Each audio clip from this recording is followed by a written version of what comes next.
Hello बच्चों, आज हम लोग फिजिक्स में पढ़ेंगे सतत आवेश वितरण के कारण किसी बिंदु पर स्थिर वैद्युत बल। अभी तक कूलॉम्स के नियम में ये देखा गया कि कूलॉम्स के नियम के अनुसार जब हम दो आवेशों के बीच लगने वाले बल का मान ज्ञात करते थे तो उन दोनों आवेशों की स्थिति क्या थी? वो स्थिर बिंदु आवेश थे, वो स्थिर बिंदु आवेश थे। लेकिन यहाँ पे हमें पढ़ना है सतत आवेश वितरण, जो कि कंटिन्यूअस चार्ज डिस्ट्रीब्यूशन होगा। जब हमारा चार्ज किसी भी सरफेस पे, किसी भी रैखिक पे या किसी आयतन पे इस तरह से वितरित हो तो उसके कारण किसी बिंदु पर वैद्युत बल का मान ज्ञात करना है। ये तीन प्रकार के होते हैं। तीन प्रकार कौन? पहला रैखिक आवेश वितरण, इसको बोलते हैं लीनियर चार्ज डिस्ट्रीब्यूशन। दूसरा होता है पृष्ठ आवेश वितरण, इसको बोलते हैं सरफेस चार्ज डिस्ट्रीब्यूशन। तीसरा है आयतन आवेश वितरण, ये वॉल्यूम में चार्ज डिस्ट्रीब्यूशन। ये देखिए, जो सतत आवेश वितरित होते हैं वो तीन प्रकार के होते हैं: रैखिक आवेश वितरण, पृष्ठ आवेश वितरण और आयतन आवेश वितरण। जब ये रैखिक आवेश वितरण होता है तब किसी बिंदु पर वैद्युत बल का मान ज्ञात करना है। जब पृष्ठ आवेश वितरण यानी किसी पृष्ठ पर आवेश वितरित है तब किसी बिंदु पर वैद्युत बल। आयतन में आवेश वितरित है तो उसके कारण किसी बिंदु पर वैद्युत बल का मान हमें ज्ञात करना है। तो इन तीनों के लिए हमें व्यंजक प्राप्त करने हैं। तो व्यंजक प्राप्त करने के लिए हम लोग इनको बारी बारी से देखते हैं, एक एक करके देखते हैं और इनके लिए एक फार्मूला डिराइव करते हैं। तो कैसे? पहला हम लोग पढ़ते हैं रैखिक आवेश वितरण। रैखिक आवेश वितरण, उसके लिए हम लोग करेंगे क्या? उसके लिए हम लोग एक L लंबाई का तार लेते हैं। तार सीधा भी हो सकता है, मुड़ा भी हो सकता है। इस पर प्लस Q आवेश इस तरह से वितरित है। इस पर कितने आवेश है? Q आवेश है, वो भी प्लस Q आवेश है, लंबाई है L। जब आवेश इस तरह से वितरित होंगे तो इस वितरित आवेश के कारण किसी बिंदु P पर वैद्युत बल का मान ज्ञात करना है। इसके लिए हम लोग करेंगे क्या? Q नॉट का एक परीक्षण आवेश बिंदु P पर ले आते हैं।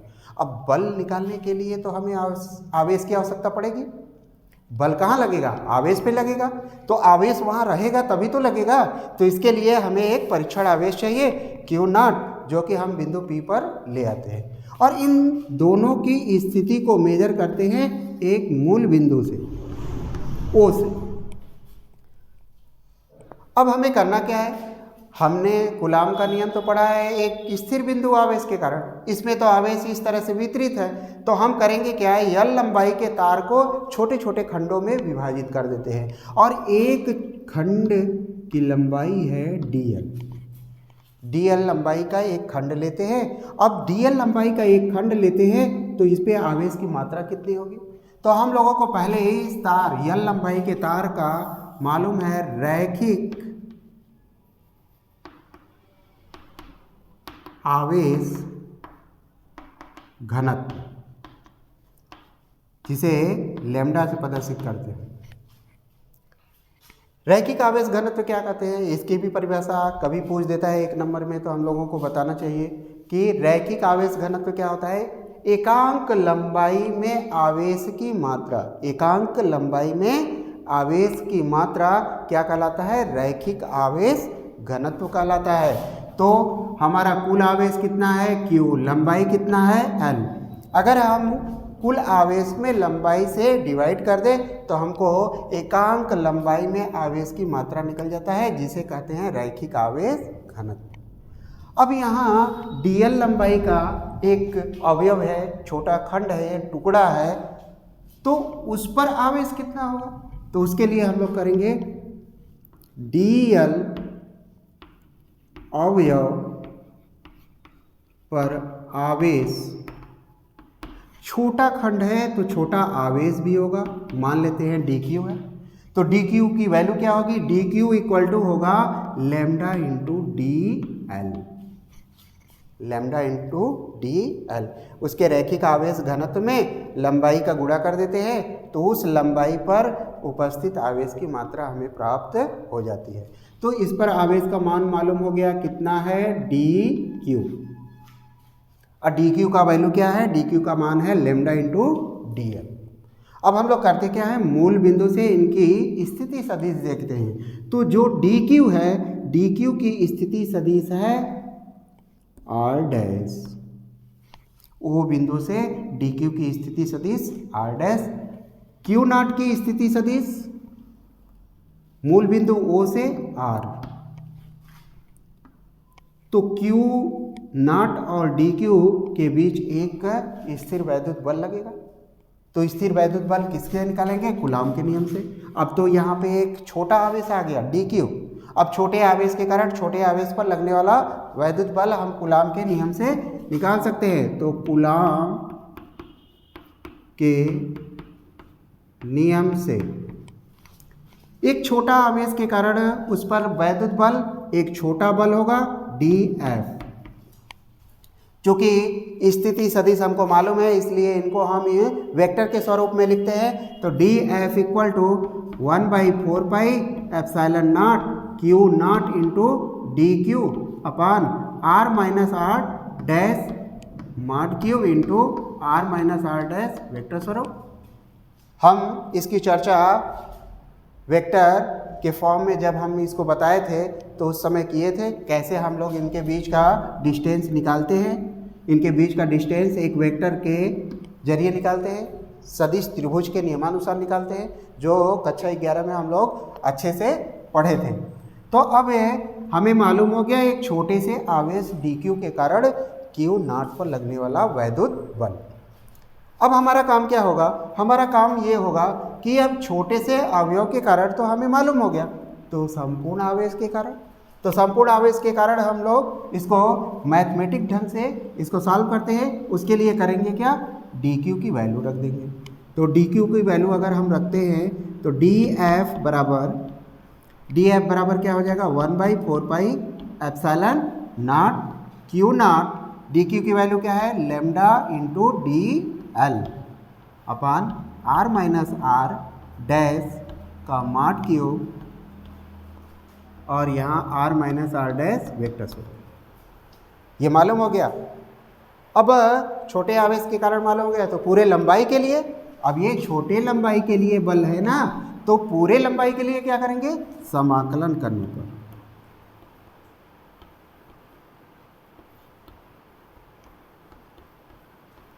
समाकलन करते हैं तो दोनों तरफ का समाकलन करते हैं। dF equal to integration of 1/4 pi epsilon not Q not lambda dl upon r minus are dash का mod cube into r minus are dash.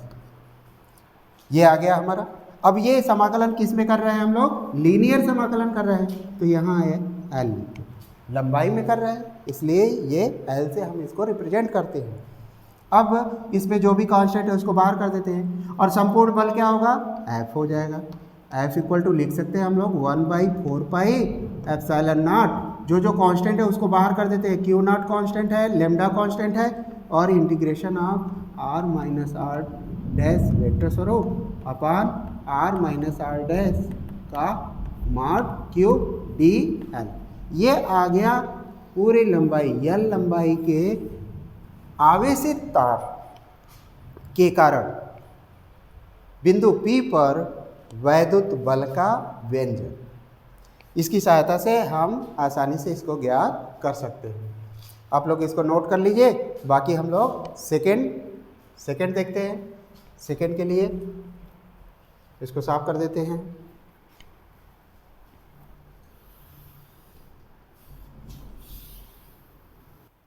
अब हम लोग देखते हैं सेकंड क्या था? पृष्ठ आवेश वितरण। पृष्ठ आवेश वितरण, सरफेस चार्ज डिस्ट्रीब्यूशन। चलो बच्चों, अब इसके पहले हम लोगों ने लीनियर पढ़ा। अब क्या पढ़ रहे हैं? पृष्ठ आवेश। जो आवेश है वो किसी पृष्ठ पर इस तरह से वितरित है। जैसे अगर हम लोग मान लेते हैं कि एक पृष्ठ है, ये कोई पृष्ठ है जिसका क्षेत्रफल है S और इस पर प्लस Q आवेश इस तरह से वितरित है।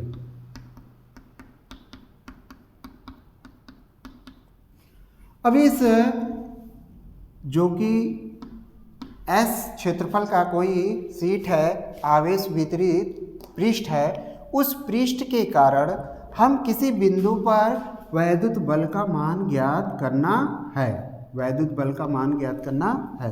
मान लेते हैं कोई बिंदु P है जो कि इस आवेश के कारण P पर वैद्युत बल का मान ज्ञात करना है।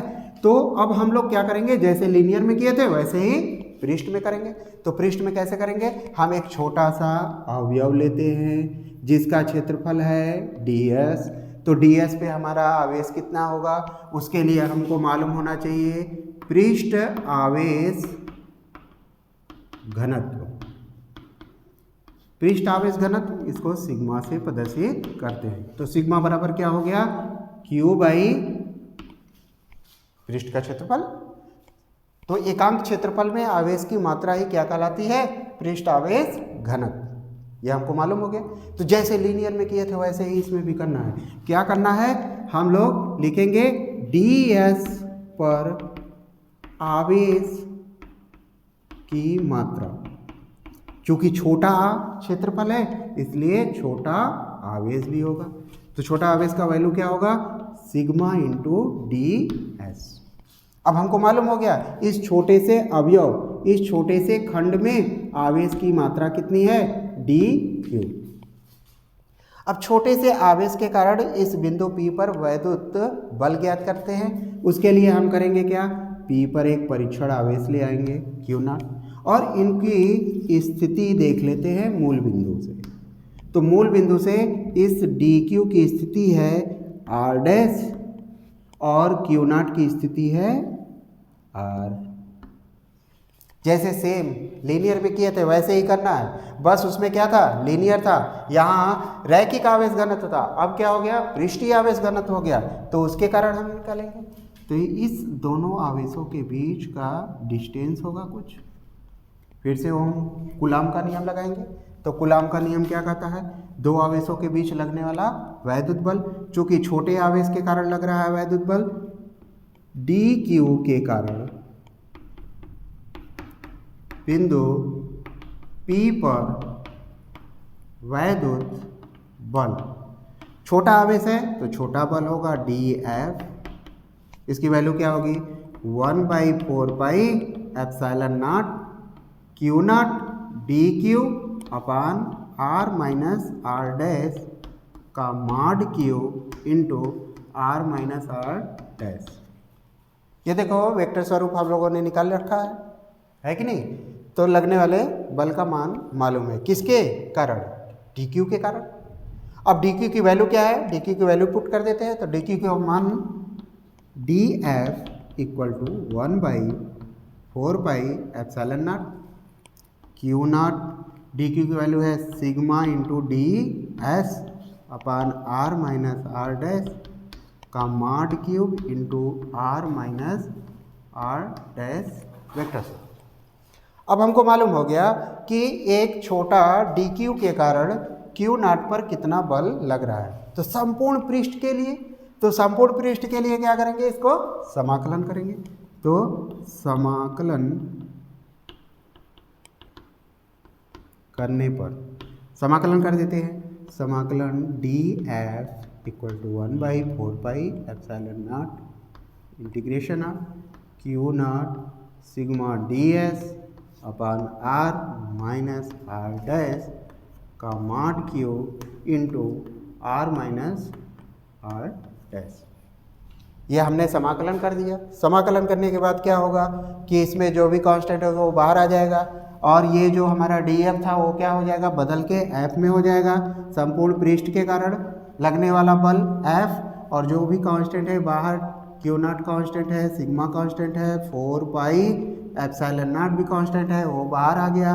और इसको इंटीग्रेट कहाँ से कर रहे हैं, पूरे पृष्ठ का कर रहे हैं, सरफेस का कर रहे हैं। और इसको लिखेंगे r minus r dash upon r minus r dash का मॉड Q इंटू ds।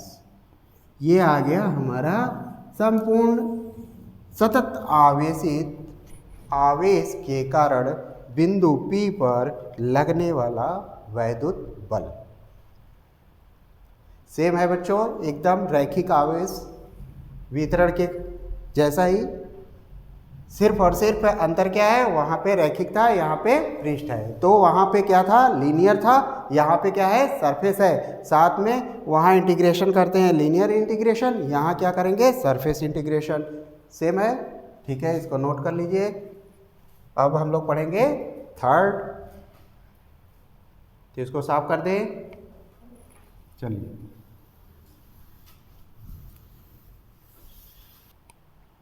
हाँ, तो थर्ड देखो बच्चा, थर्ड क्या है, आयतन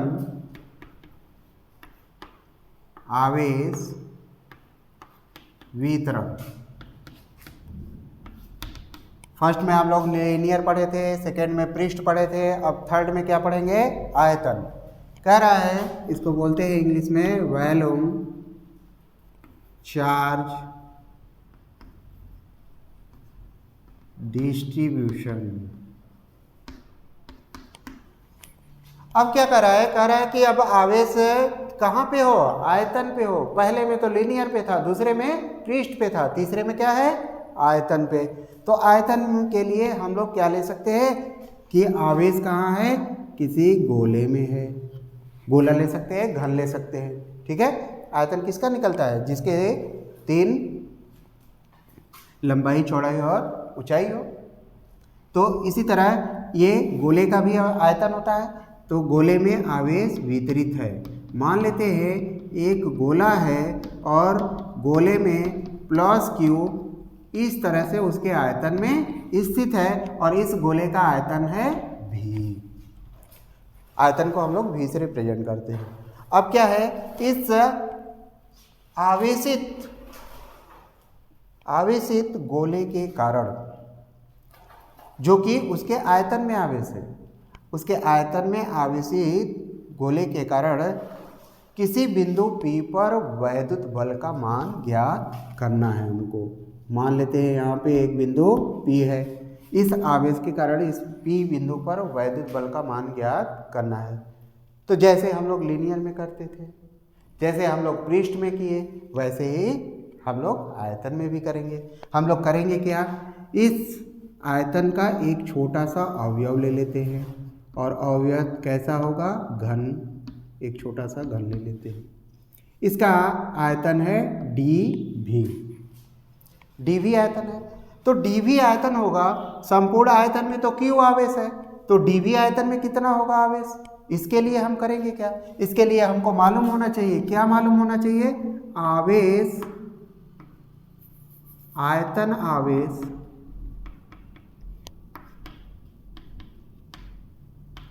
घनत्व। आयतन आवेश घनत्व को रो से रिप्रेजेंट करते हैं। तो रो बराबर क्या होता है, कुल आवेश का बटा कुल आयतन। मतलब एकांक आयतन में आवेश की मात्रा ही क्या कहलाती है, आयतन आवेश घनत्व। जैसे लीनियर में था वैसे पृष्ठ में, वैसे ही आयतन में हो, है कि नहीं। अब हमको मालूम हो गया आयतन आवेश घनत्व मालूम अगर हो गया तो हम निकाल सकते हैं छोटे से आयतन में आवेश की मात्रा। तो लिखेंगे dV में आवेश की मात्रा। मान लेते हैं कि एक छोटा अगर आयतन है तो छोटा आवेश होगा dq आवेश है। अब dq आवेश है तो dq आवेश कितना है उसके लिए हमें मालूम है आयतन आवेश घनत्व रो। तो उसमें इस छोटे से आयतन का मल्टीप्लाई कर देंगे तो हमें मालूम हो जाएगा इस छोटे से आयतन में कितना आवेश है। एकांक आयतन में आवेश की मात्रा यदि मालूम है तो उसमें किसी भी आयतन का गुणा करके उस आयतन में आवेश की मात्रा को ज्ञात किया जा सकता है। वही काम किया गया है यहाँ पे। अब यहाँ पे हमें एक छोटे से आयतन में आवेश का मान मालूम हो गया dq क्या है, एक छोटा आवेश। p है जिस पर वैद्युत बल का मान ज्ञात करना है। तो अब हम क्या करेंगे, वैद्युत बल का मान एक आवेश से तो निकलेगा नहीं, तो हम लोग एक परीक्षण आवेश ले आते हैं जो कि बिंदु P पर रख देते हैं। अब जैसे ही बिंदु P पर ये परीक्षण आवेश ले आएंगे, इस छोटे से आवेश dq के कारण इस पर एक बल लगेगा, उस बल का मान निकाल लेते हैं। तो पहले इनकी स्थिति देख लेते हैं। अगर मूल बिंदु से इनकी स्थिति dq की स्थिति अगर हमें मालूम है स्थिति सदिश r डैश है और q नॉट की स्थिति सदिश r है, तो हमें इन दोनों के बीच का डिस्टेंस मालूम हो जाएगा। क्यों बच्चों, मालूम हो जाएगा। तो अब अगर हमें इन दोनों के बीच का डिस्टेंस मालूम हो गया तो हम इनके बीच लगने वाला वैद्युत बल ज्ञात कर लेते हैं। तो dq के कारण बिंदु P पर वैद्युत बल, चूंकि छोटा आवेश है इसलिए छोटा बल भी होगा dF इक्वल टू, अब कूलाम का नियम क्या कहता है, 1/4 pi epsilon not Q not dQ upon R minus R dash mod Q और R minus R dash vector स्वरूप। क्योंकि ये वेक्टर फॉर्म में रखा जा रहा है, क्यों वेक्टर फॉर्म में लिख रहे हैं, क्योंकि इनका स्थिति सदिश हमको मालूम है, इनके बीच का हमें डिस्टेंस नहीं मालूम, P कहीं भी हो सकता है, लेकिन अगर मूल बिंदु से इनकी स्थिति सदिश मालूम है तो हम इन आवेश के बीच का डिस्टेंस ज्ञात कर सकते हैं। तो ये हो गया हमारा dF equal to 1/4 pi epsilon not Q not dQ upon R minus R dash का mod Q into R minus R dash vector स्वरूप। अब क्या है, अब हमें करना क्या है, dq की वैल्यू, dq का मान हम लोगों ने ऊपर निकाल रखा है तो dq का मान वहाँ पे रख देते हैं। तो dq का मान रखेंगे तो क्या हो जाएगा, बल dF equal to 1/4 pi epsilon not Q not, dq का मान कितना है, रो इंटू dV, ये मालूम है, अभी हम लोग ऊपर निकाले थे, ये रख दिया। अब यहाँ पे R माइनस R डैश का mod Q R minus R dash vector. अब क्या करना है, हमें इस छोटे से आवेश के कारण, जो कि एक छोटे आयतन में स्थित है, उसके कारण हमने वैद्युत बल निकाल लिया। अब संपूर्ण आयतन के कारण बल निकालना है। तो संपूर्ण आयतन के कारण बल निकालने के लिए हमें क्या करना होगा, इसका समाकलन करना होगा। तो हम लोग समाकलन करते हैं। समाकलन करने पर तो समाकलित करते हैं dF इंटीग्रेशन आप किस में करेंगे, वैल्यूम में करेंगे, लीनियर में करते थे, फिर सरफेस में किए, अब वैल्यूम में करना है समाकलन। तो वैल्यूम में 1/4 pi epsilon not Q naught rho dV upon R minus R dash mod cube into R minus R dash.